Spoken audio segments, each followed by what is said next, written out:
This is the story of a man named Stanley.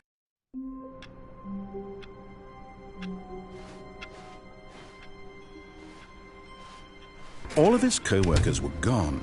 What could it mean? Stanley decided to go to the meeting room. Perhaps he had simply missed a memo.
Oh, new content? What does that mean, new content?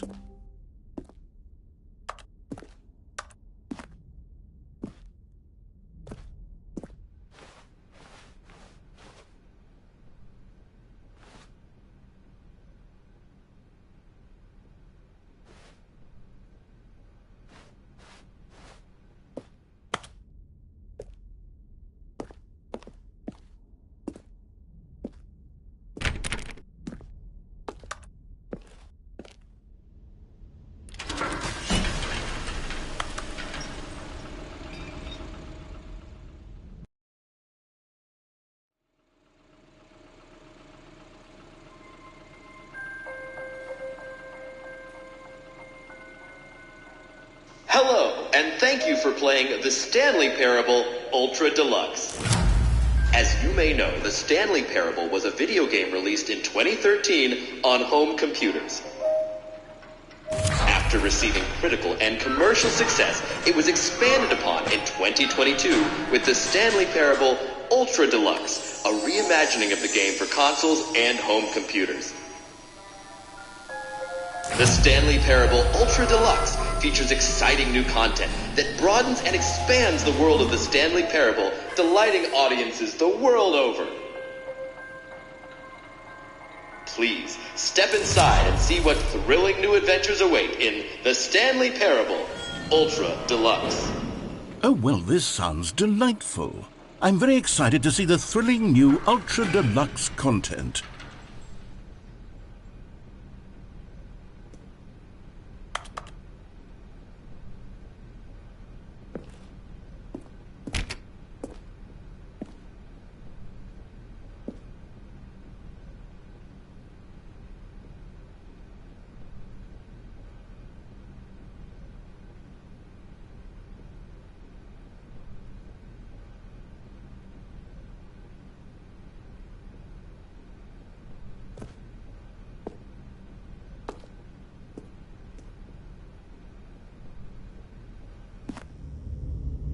Okay, so far it's an elevator.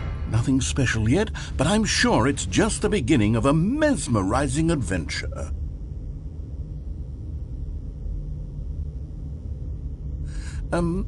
Is it broken? What's going on here? Should we be moving somewhere or... Oh, there we go. All right, finally, at long last, it's on to the new content. I've never been more ready. Let's do it.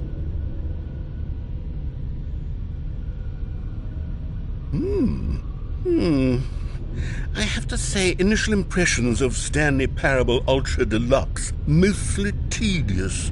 It's as if Oh, okay. Let's see the content. Give me the content, Stanley.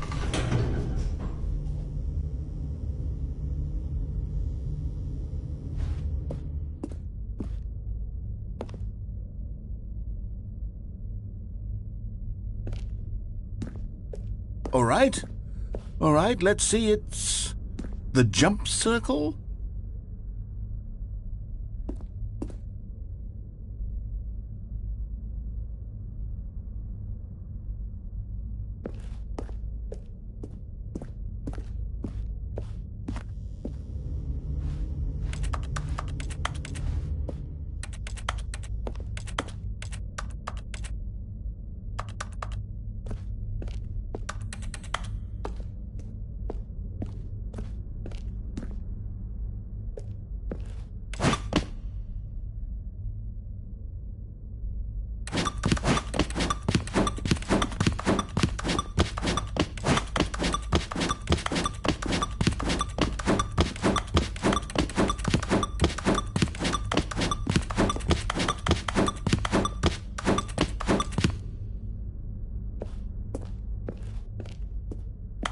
Is that it?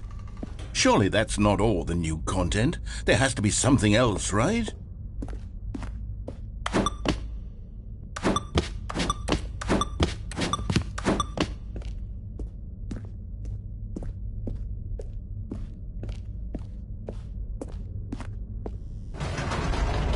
Goodness, another elevator. Stanley, I have to say, initial impressions of this game are not positive. It's just elevators and jumping. Is this what passes for exciting new content? If this is new content, then I could just read you the whole dictionary. There's 20 hours of new content right there. Hell, I could count to 30 trillion. You could put that on the box. The Stanley Parable Ultra Deluxe, now with over 1,000 hours of new content. And oh wait, there's more. Very good. Yes, I knew there had to be something else. Let's see it. I'm ready for whatever it is.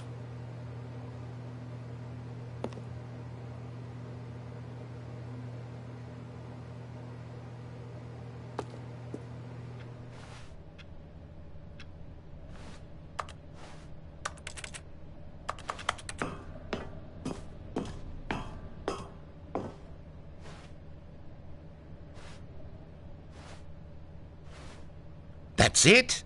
Oh, you've got to be kidding me. You see, Stanley?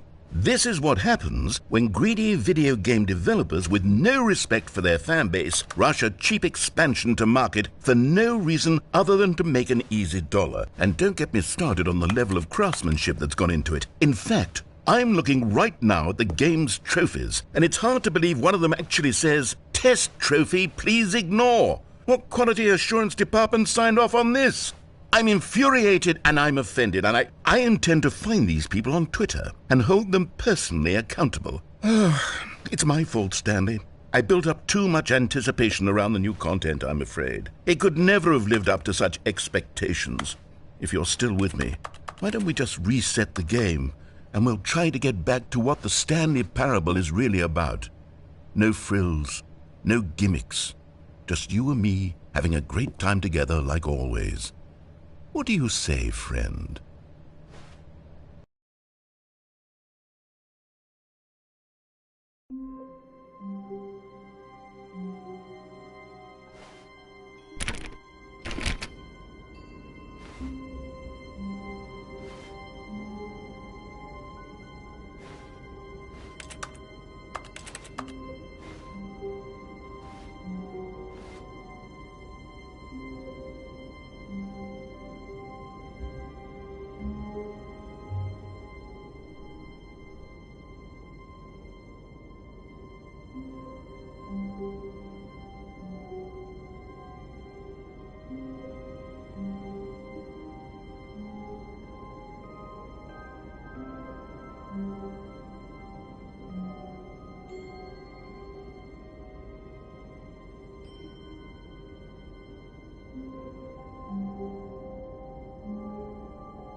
Stanley, come over here. In the vent. I want to show you something.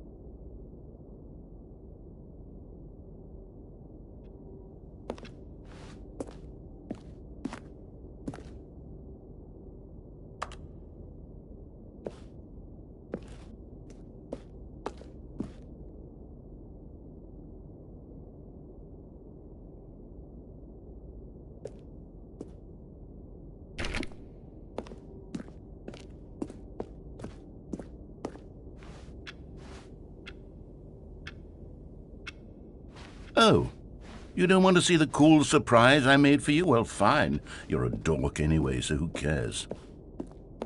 Oh, never mind. You're not a dork.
Okay, you remember how cheap and unsatisfying the new Ultra Deluxe content turned out to be? Well, it got me thinking about the past, and how much better the Stanley Parable used to be.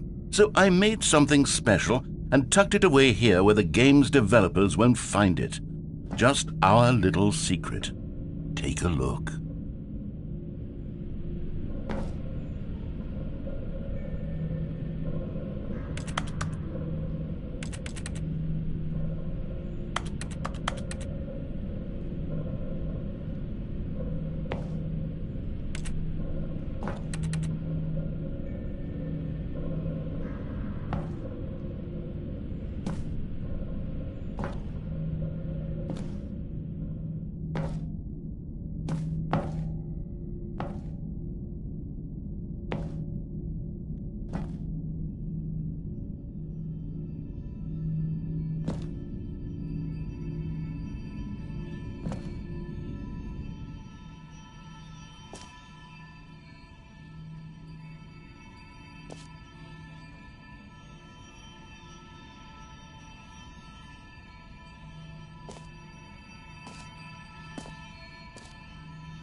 I call it the Memory Zone.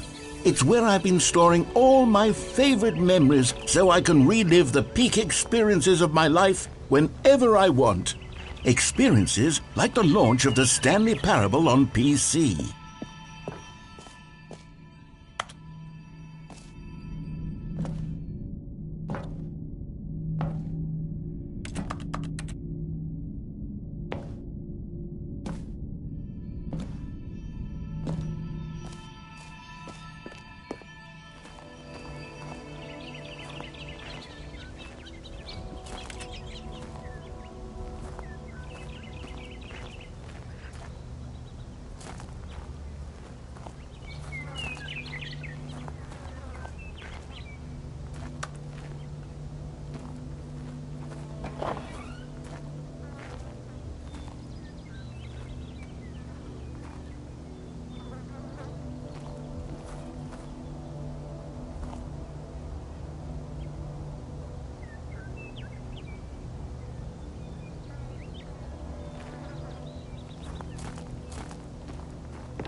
You see, Stanley, doesn't the memory zone remind you of how wonderful Stanley Parable was before it was sullied with a cheap PlayStation port?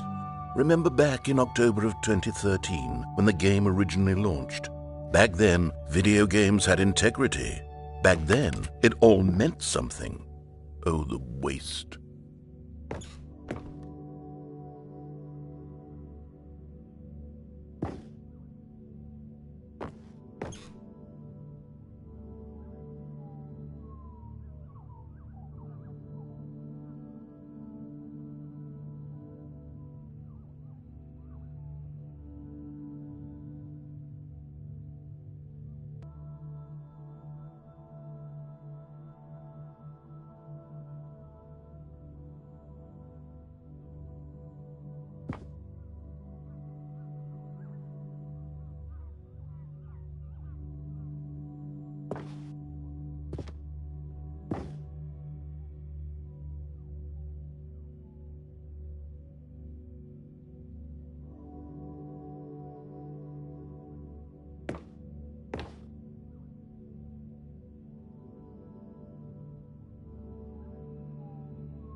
suis dans la même horizon, seul sur l'abri des loups, et je n'attends plus que toi, mon amour. C'est là, dans la même horizon, où je me remémore les jours où je t'ai rencontré, mon amour. Mais ici, c'est aussi où je me souviens de la sortie de Stanley Parable.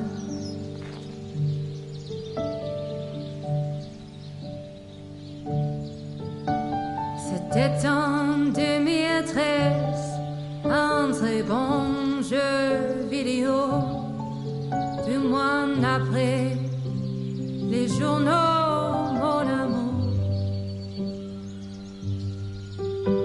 Rien de plus nostalgique que les prix du public qui reçut à l'IGF, mon amour. Ici, dans la même horizon, se rassemblent les deux fantômes de Stanley Parable.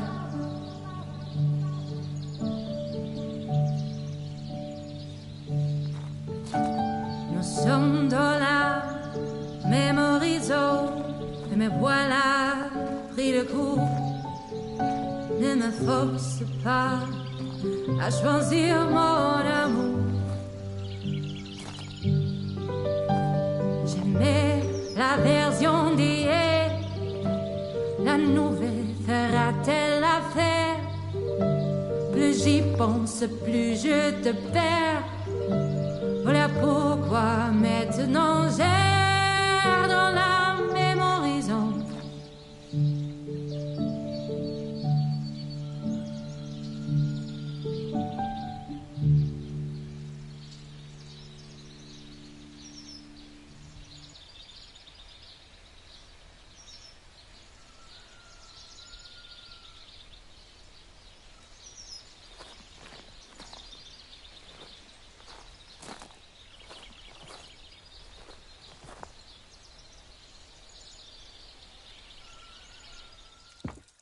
And over here is where I keep reviews of the Stanley Parable. Like this stunning triumph of games journalism, 10 out of 10 from Destructoid.com. James Stephanie Sterling writes, and I quote, "Where so many games that aspire to be more than games end up less than any form of art, Stanley Parable strives and then succeeds to be every game ever created."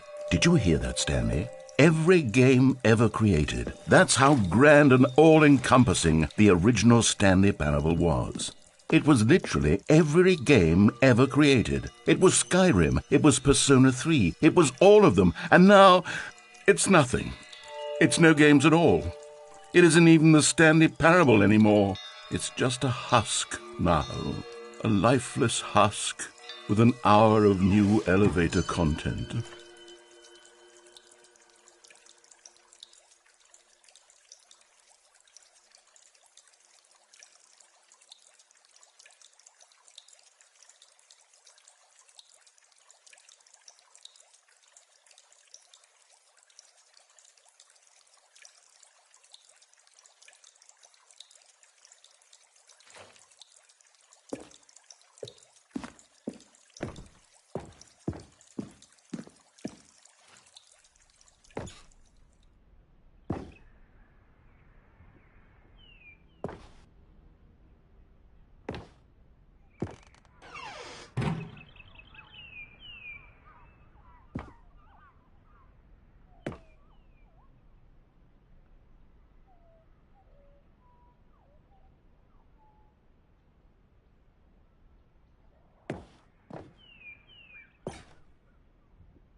Here's another moving passage, this time from GameSpot.com. The Stanley Parable is both a richly stimulating commentary on the nature of choice in games and one that offers some of the most enjoyable, surprising, and rewarding choices I've ever been confronted with in a game. 9 out of 10. Don't you get it, Stanley? The game was perfect. It didn't need anything else. It didn't need new content. All they had to do was transport it in pristine condition along to the PlayStation. Boom, done. And they couldn't even do that. Couldn't resist the urge to go meddling with a beloved franchise.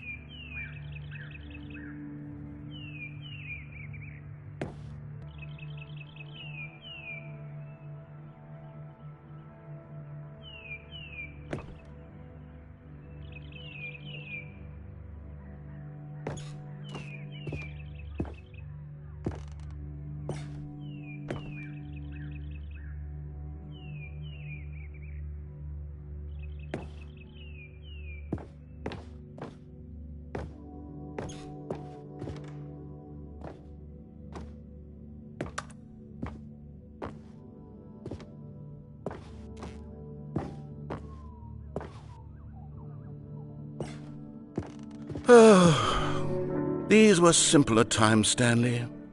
But I wouldn't give to go back, to have it all over again. Wait, hang on. I don't recall this part of the memory zone before. What's this? What's down here?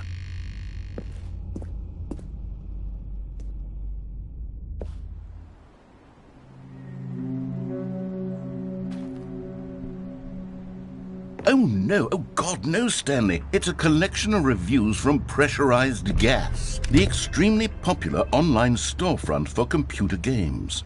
I haven't looked at these in years. I can't even imagine what's been collecting down here. Surely these reviews were glowing as well, weren't they?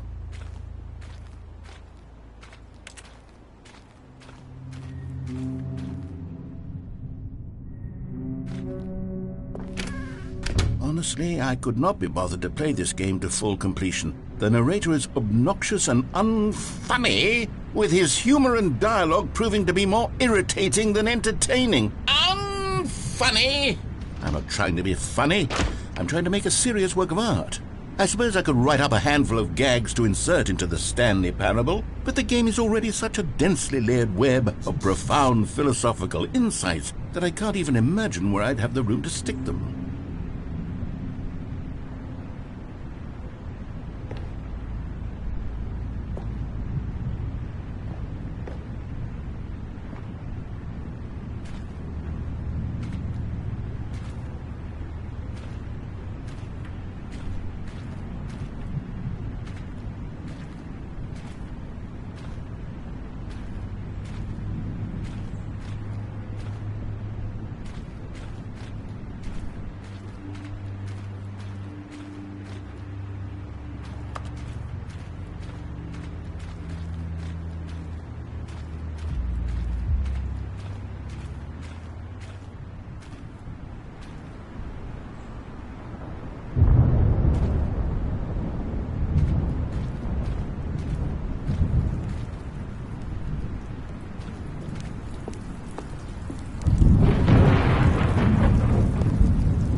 Okay, let's see what this one says.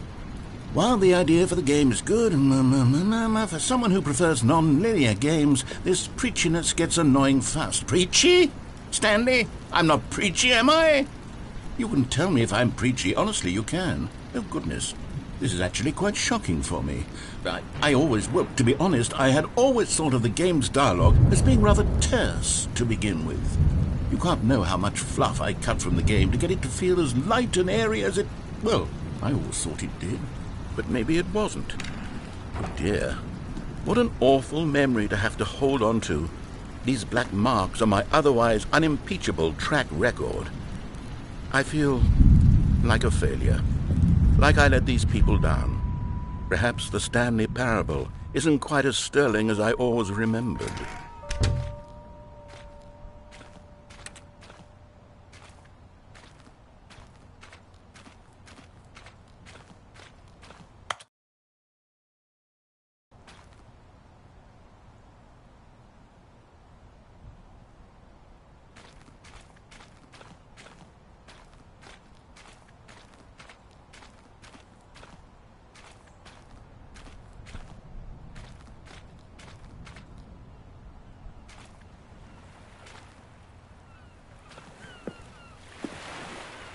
What's this one got to say? You constantly have to stop doing anything so the narrator can catch up with his long-winded explanations of what's happening. I wish there was a skip button. A skip button? Well, yes. Yes, I think we can do that. If I'm truly too preachy, then maybe letting you skip ahead for just a moment, surely it couldn't hurt. Not if it means we can strike these negative reviews from the record. Only positive reviews of the Stanley Parable. That's my motto today, and it's always been my motto. I'd do anything for the customer, Stanley. Yes, a skip button we shall have. And here it is. Go ahead and give it a shot. I'll pop you forward in time so that the second my incessant droning starts to bore you, with just the push of a button, you'll have zipped right past it. It's what the players have been asking for, and I'm very proud to have delivered.